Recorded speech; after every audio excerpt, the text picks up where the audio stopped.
The telltale heart. It's true. Yes, I have been ill, very ill. But why do you say that I have lost control of my mind? Why do you say that I am mad? Can you not see that I have full control of my mind? Is it not clear that I am not mad? Indeed, the illness only made me mind my feelings, my senses stronger, more powerful. My sense of hearing, especially, became more powerful. I could hear sounds I had never heard before. I heard sounds from heaven and I heard sounds from hell. Listen, listen, and I will tell you how it happened. You will see, you will hear how healthy my mind is. It is impossible to say how the idea first entered my head. There was no reason for what I did. I did not hate the old man. I even loved him. He had never hurt me. I didn't know want his money. I think it was his eye. His eye was like the eye of a vulture, the eye of one of those terrible birds that watch and wait while an animal dies and then fall upon the dead body and pull it to pieces to eat it. When the old man looked at me with his vulture eye, a cool feeling went up and down my back. Even my blood became cold. And so I finally decided I had to kill the old man and close the eye forever. So you think that I am mad? A madam cannot play, but you should have seen me. During all of that week, I was as friendly to the old man as I could be, and warm and loving. Every night, about 12 o'clock, I slowly opened his door, and when the door was opened wide enough, I put my hand in, and then my head. In my hand, I held a light covered over with a cloth so that no light showed, and I stood there quietly. Then carefully I lifted the cloth just a little so that a single, thin, small light fell across that eye. For 7 nights I did this, 7 long nights, every night at midnight.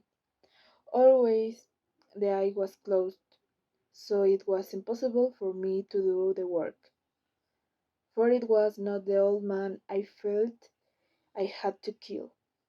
It was the eye, his evil eye.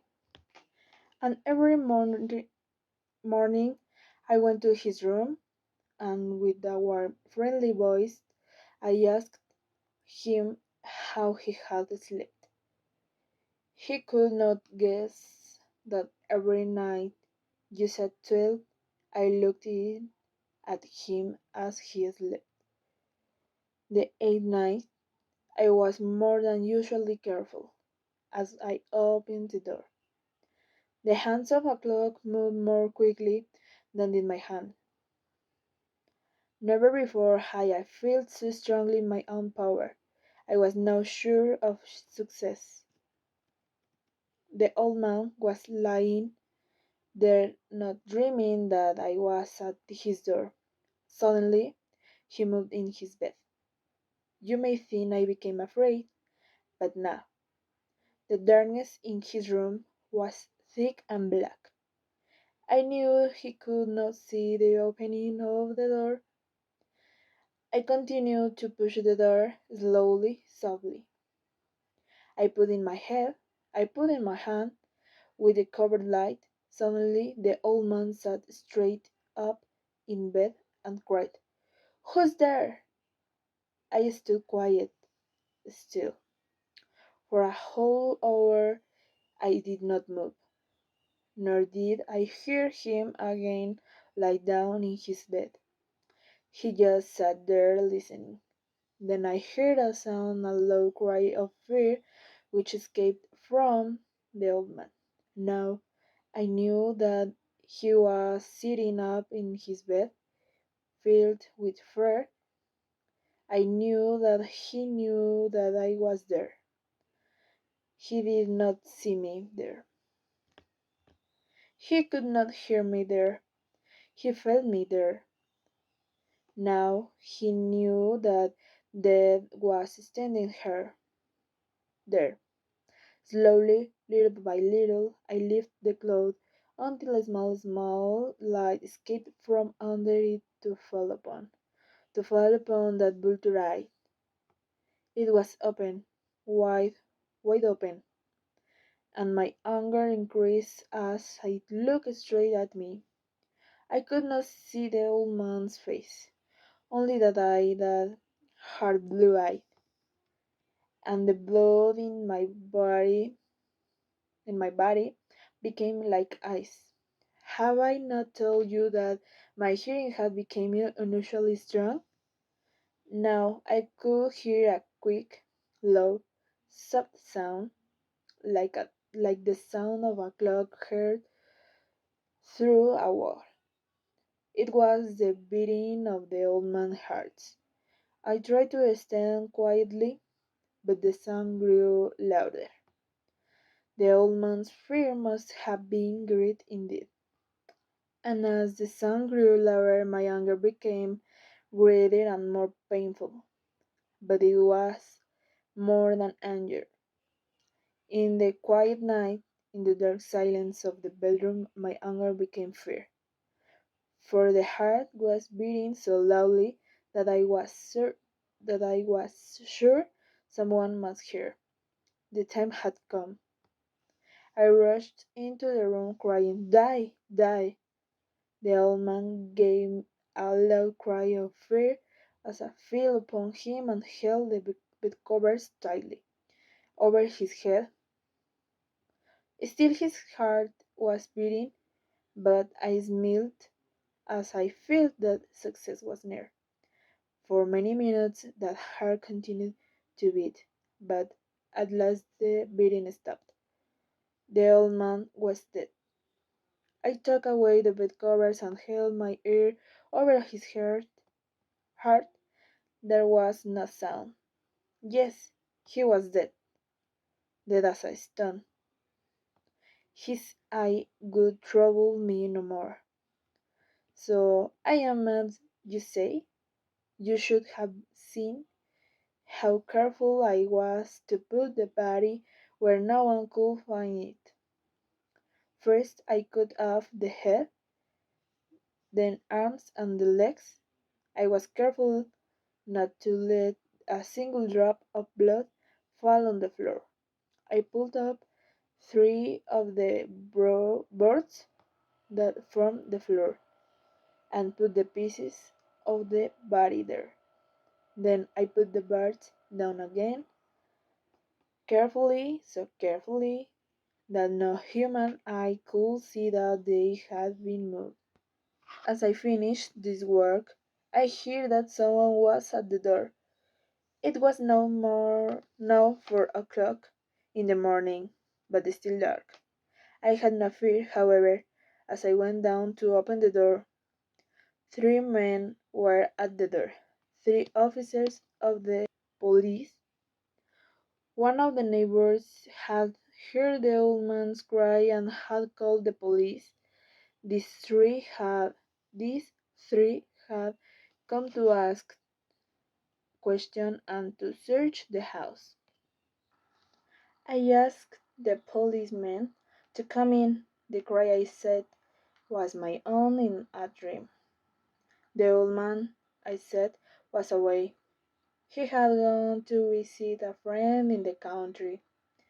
I took them through the whole house, telling them to search it all, to search well.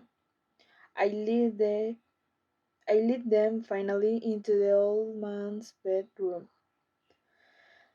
As if playing a game with them, I asked them to sit down and talk for a while. My easy, quiet manner made the policemen believe my story.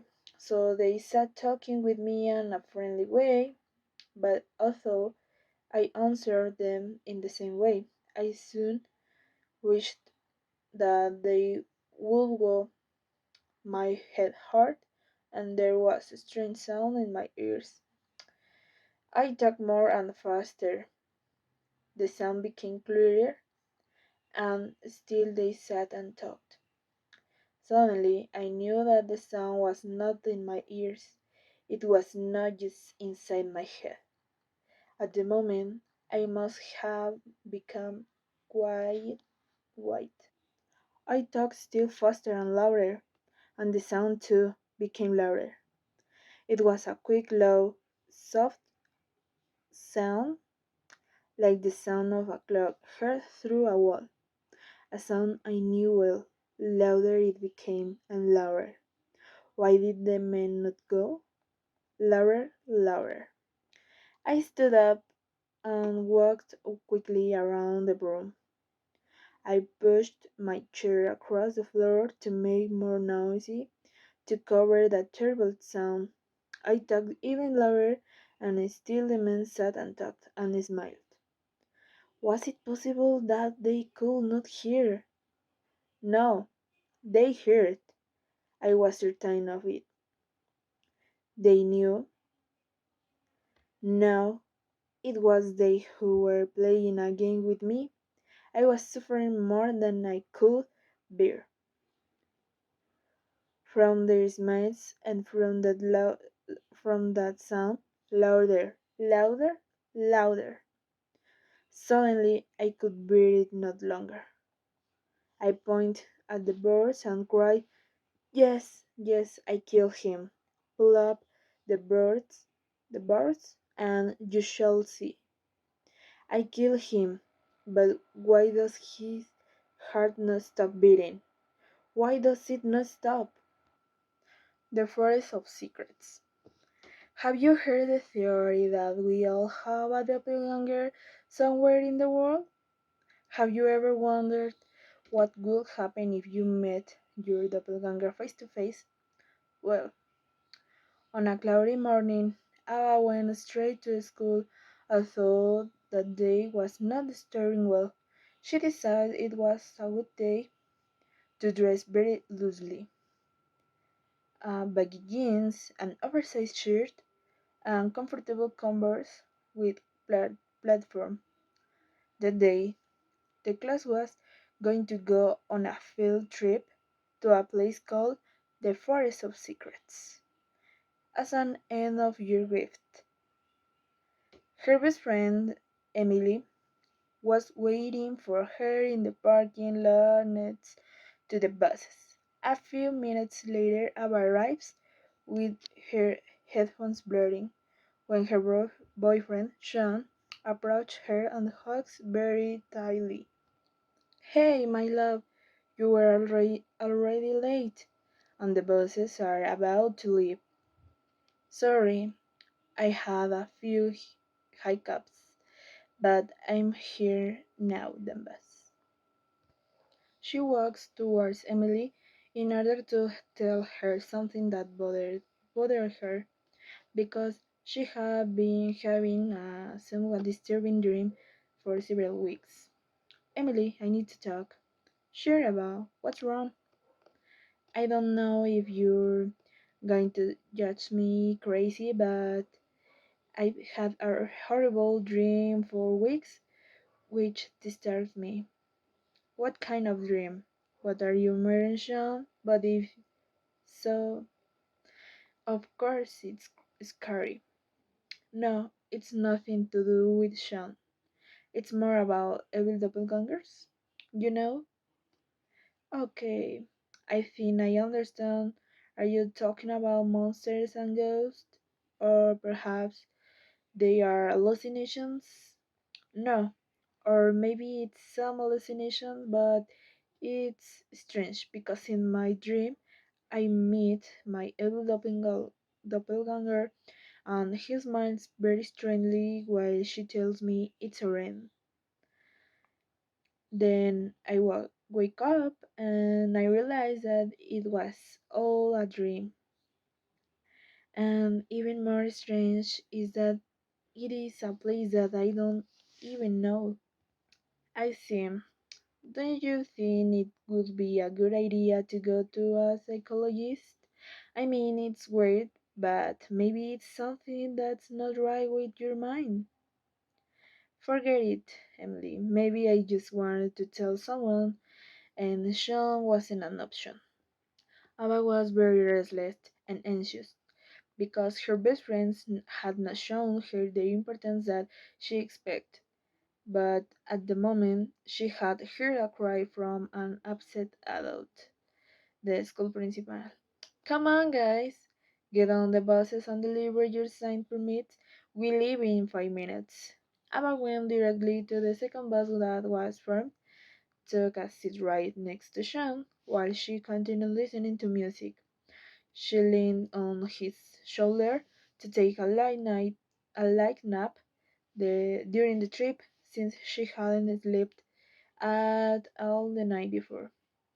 It was too long a trip, since the Forest of Secrets was 3 hours from the city. It was rumored that this forest was well known because in the year 1760, near there, a family lived a huge secret. Well, it was a marriage that had given birth to twins, the first a strong and healthy girl with blue eyes. With a great cry announced her arrival in the world. On the other hand, the second had many complications in the workout delivery. After a hectic attempt for the baby to be born without malformations, not much was achieved.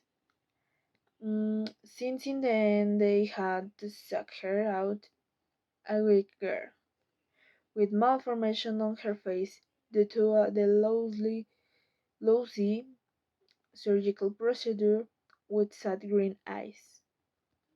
In the first years of life, her childhood was normal because her only friend was her sister. However, when she reached the school stage, she did not attend school while her beautiful sister did attend, things that the little girl did not endure. Her parents were very attached to religion, and she had told them no, that through a ritual they could make their daughter have a better life.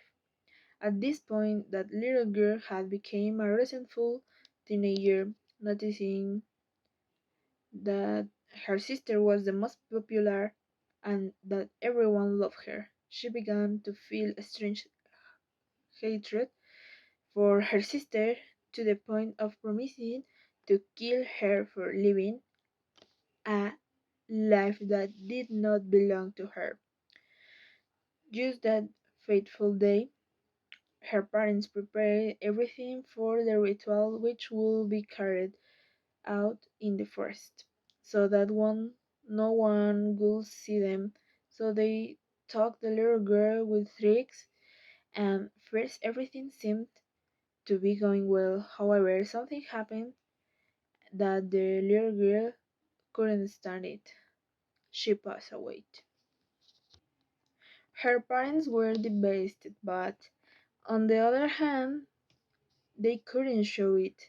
As giving birth to both girls, the parents said they had only had one daughter.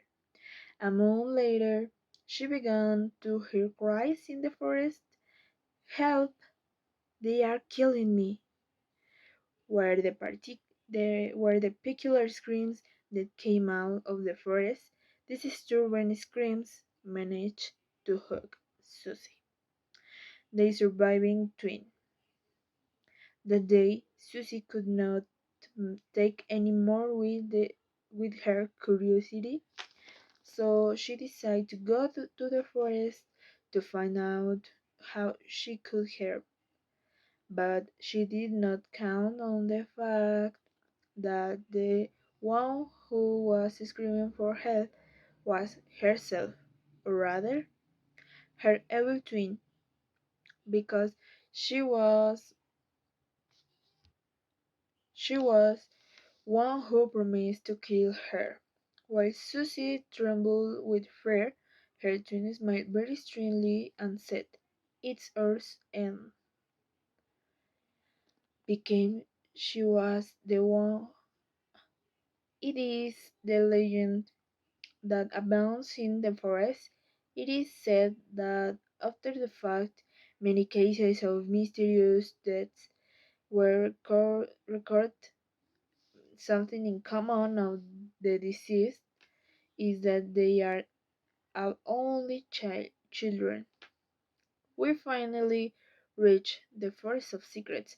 Sean woke up Ava with great joy. Everyone was getting off the buses while Ava got her things off the bus. Wow, come on! I want to know the forest and where will put our tent. I'm coming. I'm unloading my things.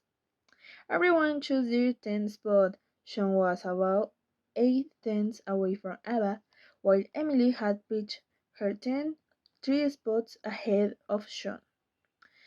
It quickly became dark when everyone had the idea to make a fire while they told horror stories.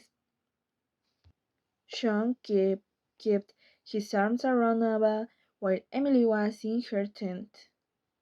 A few minutes later, Sean walks away from Ava to make a call urgent.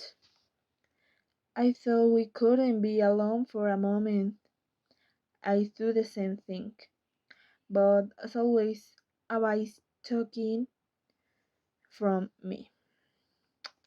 We've already talked about this, Emily. I have to find the right time to break up with her. I understand, Sean, but we've been like this for 5 months. Ava began to worry because Sean wasn't coming back, not to mention that she had heard cries for help coming from the forest. Distressed, she went looking in the forest as she was worried that Emily was in trouble. After walking for 5 minutes, she found out that her best friend and her boyfriend were cheating on her. But what but what the hell is going on here? My love, I can explain. It's not what you think. Now, Sean, enough. Tell her the truth. I don't want to know anything. Enjoy yourselves. Ava runs out of there crying inconsolably. To her bad luck, she ran in the wrong direction. After 10 minutes, the running endlessly, she stopped to sit on a huge stone that she found on the road. She sat there until she stopped crying, when suddenly the branches cracked. "Who is there?" She didn't get a response from anyone, but after a few minutes, "Hi, Ava. Who are you? Who am I? Don't you recognize my voice? Our voice? Our voice? That's right. Am I you? Or are you me? Funny. Come out wherever you are. I'm not afraid of you. Aren't you afraid of me? Have you seen this place? Doesn't it remind you of something?" Ava began to see the place, and it was then that she remembered that disturbing dream in which she died, killed by herself. "I can't be this. This is just a dream. You wish it were a dream. But it isn't." Then her evil twin came out from among the trees of the forest with the strange smile that she describes in her dream. It's our end.